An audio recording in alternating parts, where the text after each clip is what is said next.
வணக்கம் நண்பர்களே, welcome to my channel. இன்னைக்கு இந்த வீடியோவில் எதை பற்றி பார்க்க போகிறோம் அப்படின்னா, இங்கே ஆசை காட்டுற ஸ்டாலின் அவர்கள் ஒரு பக்கம் இருந்தாலும் அதே கூட்டணியில் இருக்கிற திருமா அவர்கள் பயத்தை காட்டுறாரு.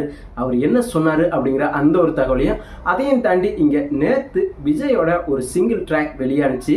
அந்த பாட்டை பார்த்துட்டு எல்லோரும் நாம் தமிழர் கட்சி தான் ஆதரவு பண்ணுறாங்க அப்படின்னு நாம் தமிழர் கட்சி சார்ந்த எல்லோருமே பிரச்சாரம் பண்ணிட்டு இருக்கிறாங்க அப்படிங்கிற அந்த ஒரு தகவலையும், அது மட்டும் இல்லாமல் இங்கே ராசா அவர்கள் 2G வழக்கிலிருந்து குற்றமற்றவர் அப்படின்ட்டு வெளியாகிருக்கிறாரு அப்படின்னு சொன்னவர் யாரு அப்படிங்கிற அந்த ஒரு தகவலையும் தான் இந்த வீடியோவில் பார்க்க போகிறோம். வீடியோக்குள்ள போகிறதுக்கு முன்னாடி நம்ம சேனலை சப்ஸ்கிரைப் பண்ணல அப்படின்னா தயவுசெய்து சப்ஸ்கிரைப் பண்ணுங்க. உங்களுடைய ஒவ்வொரு சப்ஸ்கிரைப் தான் எனக்கு அடுத்தடுத்த வீடியோ போகிறதுக்கு அவ்வளோ முடிச்சு எனக்கு சொல்லலாம். அதையும் தாண்டி என்னுடைய கருத்துலேருந்து உங்களுடைய கருத்துக்கள் மாறுபட்டு இருந்துச்சுன்னா கூட அதையும் கமெண்ட் செக்ஷனில் பதிவிடுங்க. கருத்துக்கள் வரவேற்கப்படுகிறது.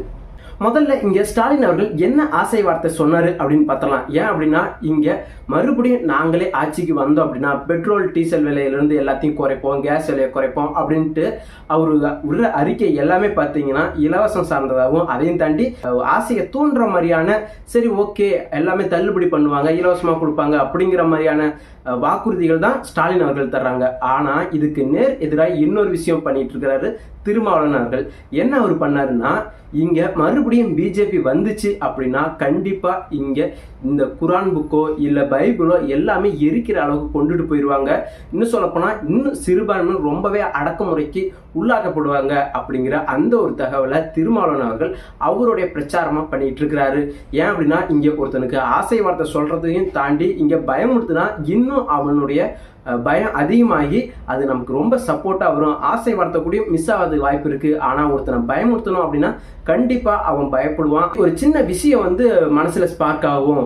ஆசை அப்படிங்கிறது ஒரு பக்கம் வந்து, பயம் அப்படிங்கிறது இன்னும் அதை விட ஒரு எனர்ஜெட்டிக்காக இருக்கும், ஒரு பொறி தட்டும். அதனால கண்டிப்பாக அவங்க பிஜேபி பக்கம் ஓட்டு போட மாட்டாங்க அப்படிங்கிற மாதிரியான தகவல் தான், அது மாதிரி மைண்ட் செட்டை தான் இங்கே திருமாவளவன் ஃபாலோ பண்ணுறாரு. இங்கே திருமாவளவன் அவர்கள் மட்டும்தான் சொல்கிறாங்க அப்படின்னு பார்த்தீங்கன்னா இல்லைங்க, இங்கே கமலஹாசன் அவர்கள் கூடயும் சொல்லிட்டு இருக்காரு. என்ன சொன்னாருன்னா, இங்கே மறுபடியும் பிஜேபி வந்துச்சு அப்படின்னா நம்மளுடைய தலைநகரம் மறுபடியும் நாக்பூர் மாதிரி மாறிடும் அப்படின்ட்டு கம்பேர் பண்ணியிருக்கிறாரு.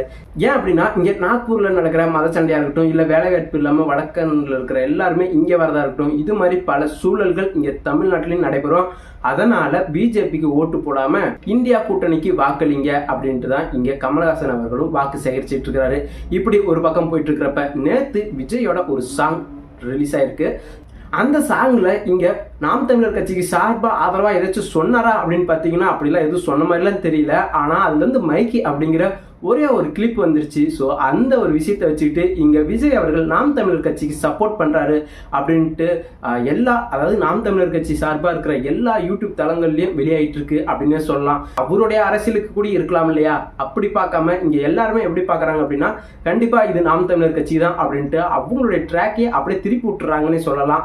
அதையும் தாண்டி இங்க இது நாள் வரைக்குமே விஜய் அவர்கள் இவங்களுக்கு ஓட்டு போடுங்க அப்படின்னு கூட சொல்லல. விஜய் சேதுபதி அவர் கூட நம்மளுடைய பிள்ளைகளோட எதிர்காலத்தை மைண்ட்ல வச்சுக்கிட்டு நீங்க ஓட்டு போடுங்க, யார் வரணும் அப்படின்னு முடிவு பண்ணுங்க அப்படின்னு கூட சொல்லியிருக்காரு. ஆனா விஜய் ஓட்டு போடுற விஷயத்தை பத்தி இல்ல இந்த கட்சிக்கு ஆதரவு கொடுக்குறேன் அப்படிங்கிற எந்த ஒரு விஷயமும் அவருடைய வாயிலோ இல்ல அறிக்கையிலோ வரல. அப்படிங்கிற பட்சத்துல இவங்க ஒரு ட்ராக்ல ஒரு மைக்கு வந்துருச்சுன்னா முடிஞ்சிருச்சு, இது நமக்கு சாதகமா தூக்கு அப்படின்னு சொல்லி தூக்கிட்டு போயிட்டு இருக்கிறாங்க.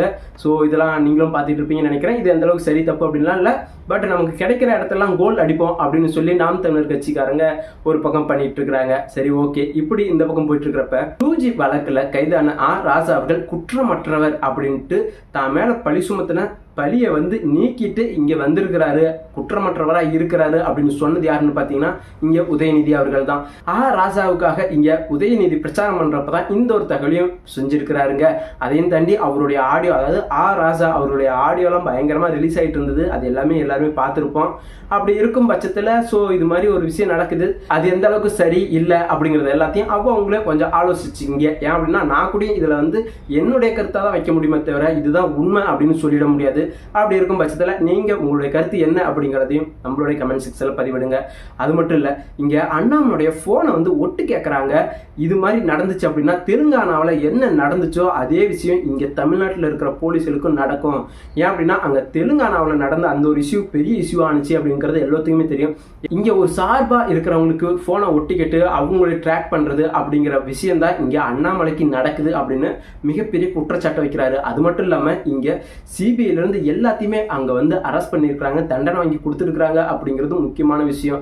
ஏன் அப்படின்னா ஒருத்தனுடைய போனை வந்து ஒட்டு கேட்கறது எந்த அளவுக்கு அநாகரிகமான விஷயம், அது அரசியலுக்காக எப்படி யூஸ் பண்றாங்க அப்படிங்கறதெல்லாம் முக்கியமான விஷயம். அப்படி ஒரு பக்கம் போயிட்டு இருக்குங்க. அதையும் தாண்டி இங்க இன்னொரு முக்கியமான விஷயம் என்ன அப்படின்னா, இங்க இது நாள் வரைக்கும் அதாவது 4650 கோடி இந்த தேர்தல் பறக்கும் படை பிடிச்சிருக்கிறாங்க அப்படின்னு சொல்லியிருக்கிறாங்க. இந்திய எலெக்ஷன் வரலாற்றிலே இல்லாத அளவுக்கு இந்த வருடம் வந்து ரொம்பவே பணப்புழக்கம் அதிகமாயிருக்கு அப்படிங்கிற அந்த ஒரு தகவலை இங்க அறிவிச்சிருக்கிறாங்க.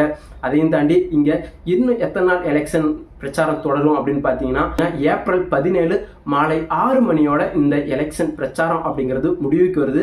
அதுக்கு மேல யாரும் பிரச்சாரம் பண்ணக்கூடாது அப்படிங்கிறது தான் இங்க அறிக்கை வெளியிட்டு இருக்காங்க தேர்தல் ஆணையம். ஸோ உங்களுடைய ஓட்டு யாருக்கு அப்படிங்கிறத நீங்க தான் முடிவு பண்ணணும். அதையும் தாண்டி இங்க யார் யார் என்னென்ன பிரச்சாரம் பண்ணாங்க அப்படிங்கிறது உங்க எல்லாருக்குமே நல்லா தெரிஞ்சிருக்கும்.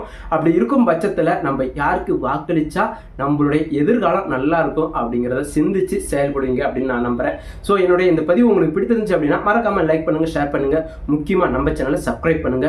உங்களுடைய ஒவ்வொரு சப்ஸ்கிரைப் தான் எனக்கு அடுத்தடுத்த வீடியோ போறதுக்கு அவ்வளவு மோட்டிவேஷனா இருக்குன்னு சொல்லலாம். அதையும் தாண்டி என்னுடைய கருத்துல இருந்து உங்களுடைய கருத்துக்கள் மாறுபட்டு இருந்தா கூட அதையும் கமெண்ட்